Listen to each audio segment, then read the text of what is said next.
Thank you, Ms. Miller. Hi, Mom. Now I'm gonna go off script for a little bit because I just want to tell you all my hat's gonna fall off at least once. I'm probably gonna squeal.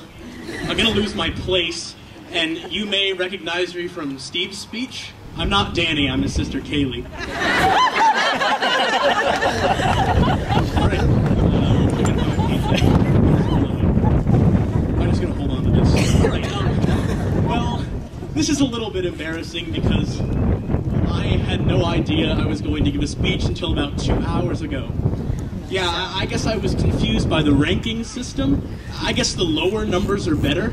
If that was true for our soccer team, we'd probably be state champs. Thank you. Hola, hola, bienvenidos y gracias por venirnos. Could you imagine?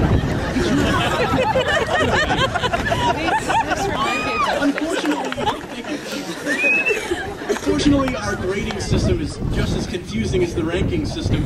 I mean, over 4 years, I thought I was coasting by with a 4.0, but apparently that's out of a 4.0 and not out of a 100 as I originally thought. My mistake.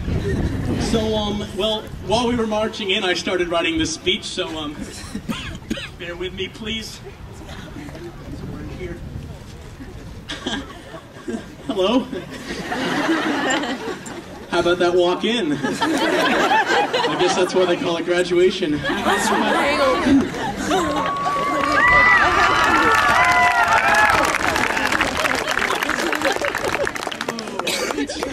Well, I think graduation is such a great day because, well, it's the one day out of the year where administration gets their way with the dress code.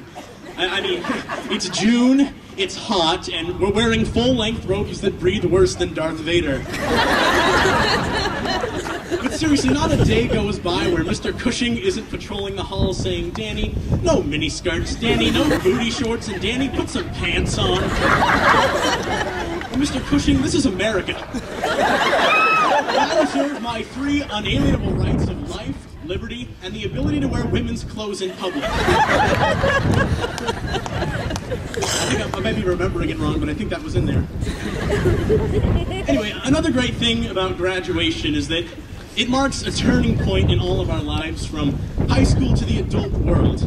And, well, whether you're joining the military, the workforce, or going to college, it doesn't really matter. I mean, it's all going to be great. And, well, I mean, my transition is going to be a little bit difficult because I'm going to Donald Trump's old school. And, well, immediately after my acceptance, he demanded to see my birth certificate. So I brought it here. How's that, Trump?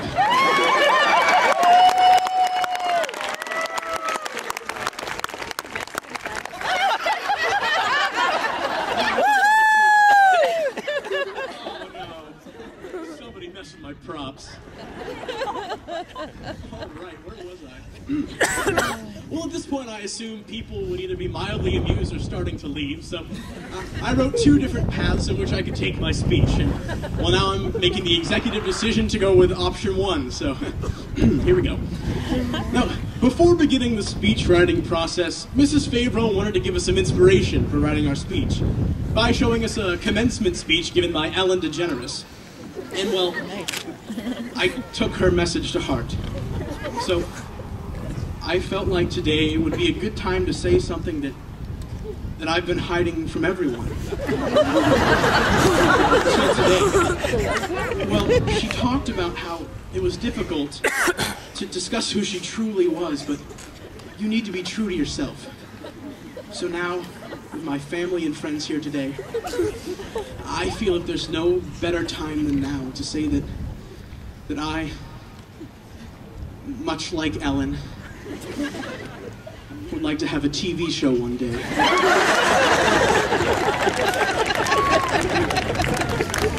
Now, in all seriousness, I had to come up with something that everyone could relate to, and after minutes upon minutes of pondering, I concluded that there was only one way to portray a message to my peers, my community, and to the world. And by now, you've probably all guessed that today I'm going to talk about the great equalizer, Pokemon. Now, metaphorically close your eyes and allow me to take you into the world of Pokemon.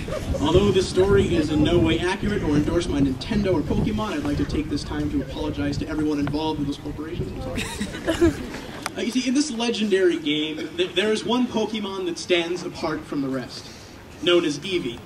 Now, Eevee is so special because in the original game, it has the ability to evolve into 3 different Pokemon. One yellow, one blue, and one red. Now these Eevees will go through their primary school completely before deciding on their own which color to evolve into. But the decision, however, is not difficult.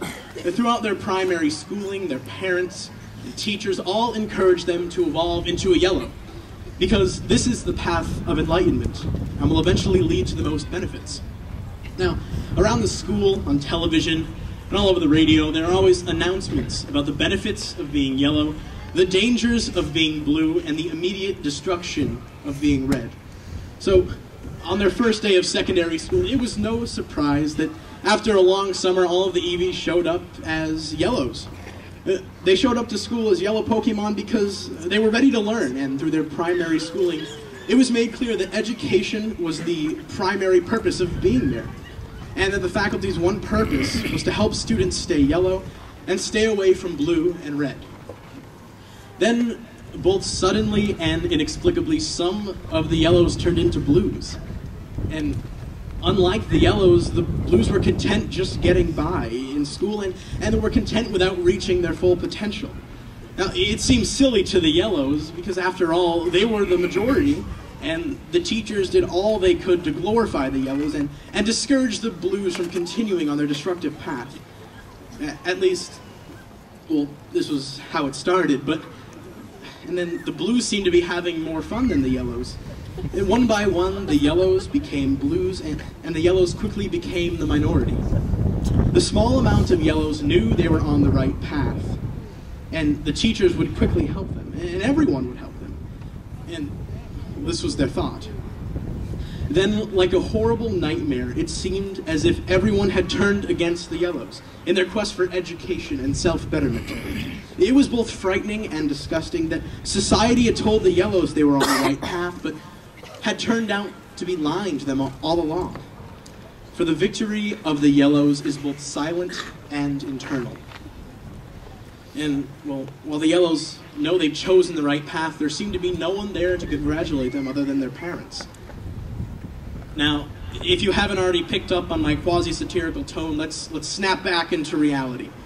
And, well, I would absolutely love to tell the underclassmen coming up that striving for academic excellence will reap incalculable benefits near the end of high school, but I refuse to lie to you all.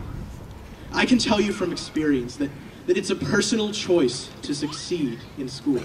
And you will likely feel alone if you choose the path of the yellows, as so few usually do in high school.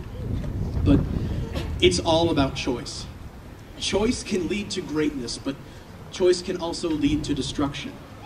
And this country was founded on the ideals of equality. And in the words of our forefathers, we hold these truths to be self-evident, that all men are created equal. And this statement is the basis of our society and proves that a student here at Narragansett is just as capable of achieving as a student anywhere else in the world.